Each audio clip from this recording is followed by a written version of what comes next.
నల్గొండ పట్టణ బస్టాండ్ పరిసరాలలో గత కొన్ని రోజులుగా ప్రయాణికులను లక్ష్యంగా చేసుకుని జేబు దొంగతనాలకు, బ్యాగ్ కటింగులకు పాల్పడుతున్న కిలాడి లేడీని నల్గొండ 2 టౌన్ పోలీసులు చాకచక్యంగా అరెస్టు చేశారు.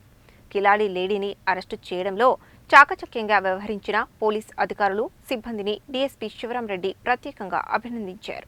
శనివారం నల్గొండ 2 టౌన్ సీఐ కార్యాలయంలో ఏర్పాటు చేసిన మీడియా సమావేశంలో డీఎస్పీ శివరాం రెడ్డి మాట్లాడారు. ఆయన తెలిపిన వివరాల ప్రకారం ఘరానా కిలాడి లేడీగా పేరుగాంచిన పసుపులేటి రేణుక మగవేషం ధరించి అమాయక ప్రయాణికులను మోసం చేస్తూ దొంగతనాలకు పాల్పడుతోంది. దీనిపై పలువురు బాధితులు నల్గొండ 2 టౌన్ ఎస్ఐ సైదులకు ఫిర్యాదు చేయడంతో ఆయన వెంటనే స్పందించి క్రైమ్ సిబ్బందికి ఆదేశాలు జారీ చేశారు. ఎస్ఐ ఆదేశాల మేరకు రంగంలోకి దిగిన క్రైమ్ సిబ్బంది కానిస్టేబుల్ సాగర్ల శంకర్, లావురి పాలకోటిలు సాంకేతిక పరిజ్ఞానాన్ని ఉపయోగించి భిన్న కోణాలలో విచారణ చేపట్టారు. వారు చాకచక్యమైన దర్యాప్తు చేపట్టి ఘరానా కిలాడి లేడీ పసుపులేటి రేణుకతో పాటు ఆమె అనుచరుడు అరవింద్ను అదుపులోకి తీసుకున్నారు. వారిని విచారించగా జేబు దొంగతనాలు, బ్యాగ్ కటింగ్లకు సంబంధించిన నేరాలు చేసినట్లు అంగీకరించారు.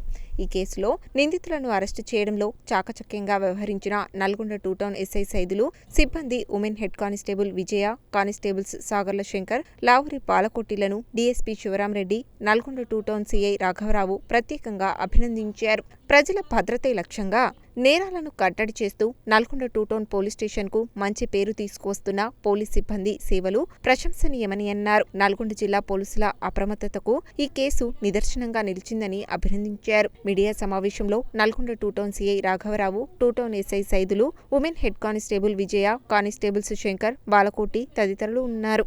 గత నెల డిసెంబర్ మాసంలో బస్టాండ్లో ఒక పిక్ ప్యాకెటింగ్ జరిగింది. ఆ పిక్ ప్యాకెటింగ్ ఫిర్యాదు మేరకు కేసు నమోదు చేయడము, నల్గొండ 2 టౌన్ పోలీస్ స్టేషన్లో కేసు నమోదు చేసి ఆ పిక్ ప్యాకెటర్స్ను పట్టుకోవడానికి జిల్లా ఎస్పీ గారి ఆదేశానుసారము 2 టౌన్ సీఐ రాఘవరావు అండ్ ఎస్ఐ సైదులు వాళ్ళ గురించి వెరిఫై చేస్తున్న క్రమంలో ఇద్దరు వ్యక్తులు పసుపులేటి రేణుక, అరవింద్ అని ఇద్దరిని పట్టుకోవడం జరిగింది. వీళ్ళిద్దరు కూడా A1 ఆదినారాయణ ఉంటాడు. ఆదినారాయణ ఆర్గనైజర్ అతను పిక్ ప్యాకెటింగ్కు. అతను కారులో తీసుకొని రావడం వల్ల బస్ స్టాండ్లలో కానీ రద్దీ ప్రదేశాల్లో కానీ వాళ్ళిద్దరిని వదిలిపెట్టినప్పుడు వాళ్ళు పిక్ ప్యాకెట్ చేసిన తర్వాత వాళ్ళు తస్కరించిన డబ్బులను తీసుకొని వాళ్ళని మళ్ళీ ఎక్కించుకొని పోవడము, వీళ్ళకి కొద్దిగా గొప్ప డబ్బులు ఇవ్వడము, మిగతా డబ్బులు అతను తీసుకొని తిరగడం జరుగుతుంది. ఇప్పుడు ఏమనైనటువంటి ఆదినారాయణ పరారిలో ఉండు, అతన్ని కూడా త్వరలో అరెస్ట్ చేసి కోర్టుకు రిమాండ్ చేయడం జరుగుతుంది. ప్రస్తుతము పసుపులేటి రేణుక అండ్ అరవింద్ అనే ఇద్దరు వ్యక్తులను ఈరోజు మార్నింగ్ బస్టాండ్ సమీపంలో తచ్చాడుతుంటే వాళ్ళు మరీ అభ్యర్థి చేద్దామని వస్తే వాళ్ళని పట్టుకోవడం జరిగింది. సిఐ రాఘవరావు ఆధ్వర్యంలో SI Saidulu and Balakoti and Shankar సిబ్బంది, WSC కానిస్టేబుల్ విజయ, వీళ్ళు ముగ్గురు సిబ్బంది కూడా దీంట్లో కృషి చేసినారు. వీళ్ళందరికీ కూడా ఎస్పీ గారు అభినందించడం జరిగింది. థ్యాంక్ యూ అండి.